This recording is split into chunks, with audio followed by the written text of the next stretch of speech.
Okay, speak up a little bit because it's long race and you are losing the energy already. Beautiful camera angle. And that's actually one thing that we can talk about. We mentioned, if you guys saw our Australian Grand Prix preview, where we were going to talk about sort of some of the broadcasting elements of the race, because that is the field that we are all in this room, and that we all have the expertise in.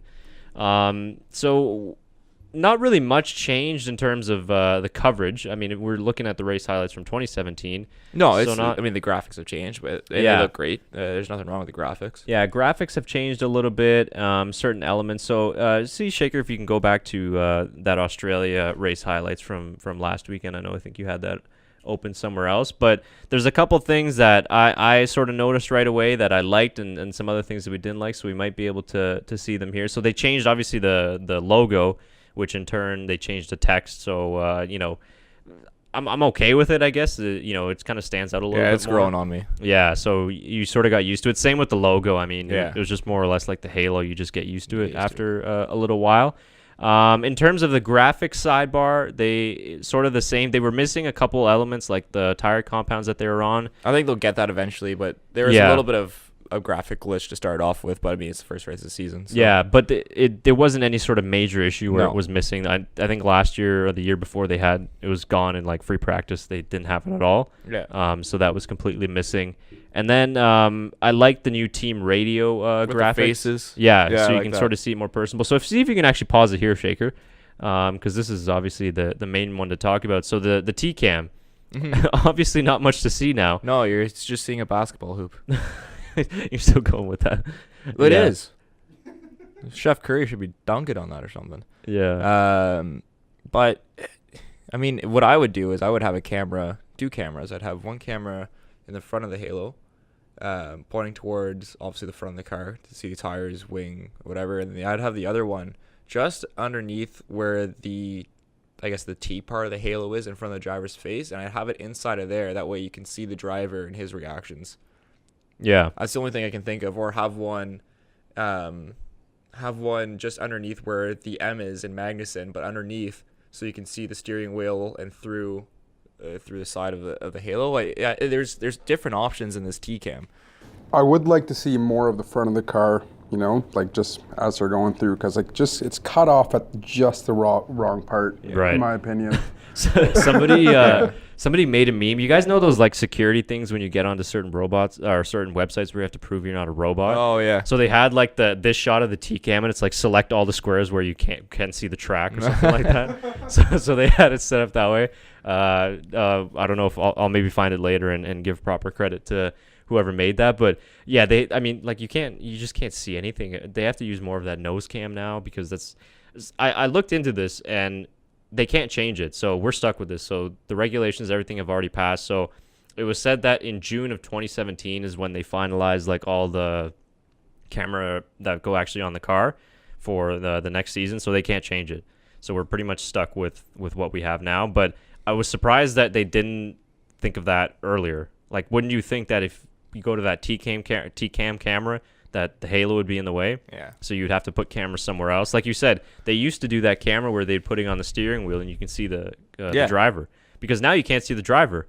And when they go into the pit garages, they put the monitors like completely surrounded. It's like a shovel. Yeah, it's a new So you can't see monitor. the driver at all. So it's like, I mean, that's one of the things that you want to see as a fan. I mean, even Lewis Hamilton said he might as well paint his helmet white, and then he can shave off a couple grams of paint because nobody can see his helmet anymore. Yeah, that's true. So obviously we're stuck with it now, but I think the director of the show is maybe going to have to use other camera angles when sort of going one-on-one driver battles. Yeah, it's interesting. I mean, I know they used a lot of helicopter shots or whatever they use now, helicopter, drone, whatever. I don't know what they fly, but I mean, those are nice. But obviously, you want to see the reaction in the car, and that's what a lot of people want to see as well. Yeah, I just want to see more of the driver. So, hopefully for next year they can do something that maybe has a camera pointed back toward the driver or whatever. But in other certain camera angles, you don't really notice the halo, obviously. So that's nice. Rest of the race coverage was good. Team radio graphic like we mentioned before. See if you can skip ahead a little bit. I think it was near the end of this video. Yeah, with Lewis Hamilton. Yeah. Oh, right here. Yeah, right there. Right there. Let's see. Yeah. There we go. There we go. So, and perfect. They have the side. So what I like, let's start with just the side graphic here. What I like have they done for this season is for somebody like me who has like really bad eyes. I mean, I got like a 55-inch TV at home downstairs, but I still can't see shit. But I like that you can see it bigger now. So you see the big, yellow for the safety car. Okay, major incident. And then they have like small individual drop downs that come out and show the driver or shows the gap. I like the team logos on the side as well. Yeah, I do. I was just about to say the same thing. It's a small but nice touch. Yeah, and then I read that they were going to add like the tire compounds eventually to the side of it too, because I think one of the things they're missing. And then the team radio, it stands out a lot better now. We can see obviously the driver's face. Yeah, so you get a little more personality. So I like that they've sort of done that. I have a feeling that the sort of the graphics package and more of the broadcast has gone a little bit more North American. North American owners. So yeah, so I think that has a lot to do with it. I mean, if you watch NBA, NFL, or NHL, it's more of a similar types of graphics. There's more quick cuts now. Yeah, a little bit more. They didn't really miss much. I mean, the crew was tip top for the first race. I like this over here too. Everything's just all together and all over the place. Yeah, exactly. That's a perfect word I think to sum it up. Is that it's nice and clean. And it's easier to see from my perspective. And then the other thing that I like too is on the individual driver-to-driver battles, they bring out the little lower third and it shows the gap, and it shows obviously whether it's plus or minus in terms of who's quicker.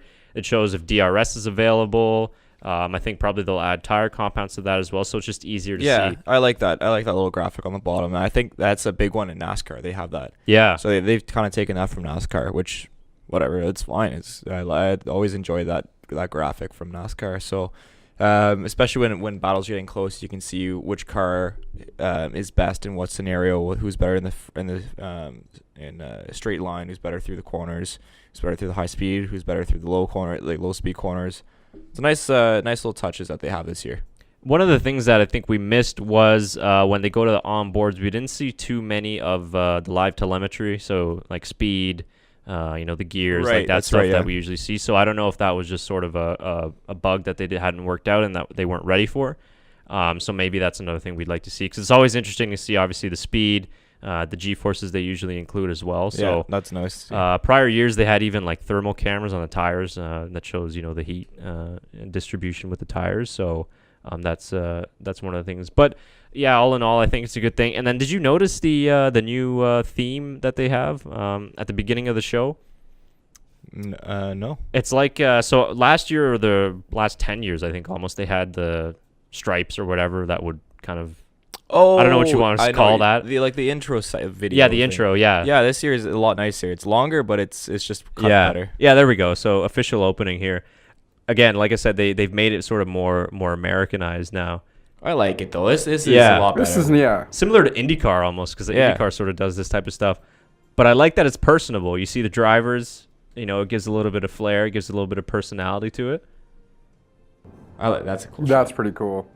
No, this is nice and make sure they have every driver on the grid. They didn't miss one driver at all. Yeah, it was weird because on some of the graphics, they don't just put a headshot. They're putting like a full body profile, and then like one of them, like Leclerc, had like his jacket like half unzipped, and it looked like a supermodel type of shot. So it was a bit weird, but yeah, I like that they did that. They've added a bit more personality to that. So I think that has to do with probably the new owners. Oh, 100%. I mean, it all has to come down to how can you make the broadcast better? How can you make the fans be a little bit more engaged and have it not as separated? And that's one way to doing it. Just a little touches like that. And the video is well put together by F1. And I think that is a good start for where we're going to see the evolution of Formula One in the next 3 years towards 2021.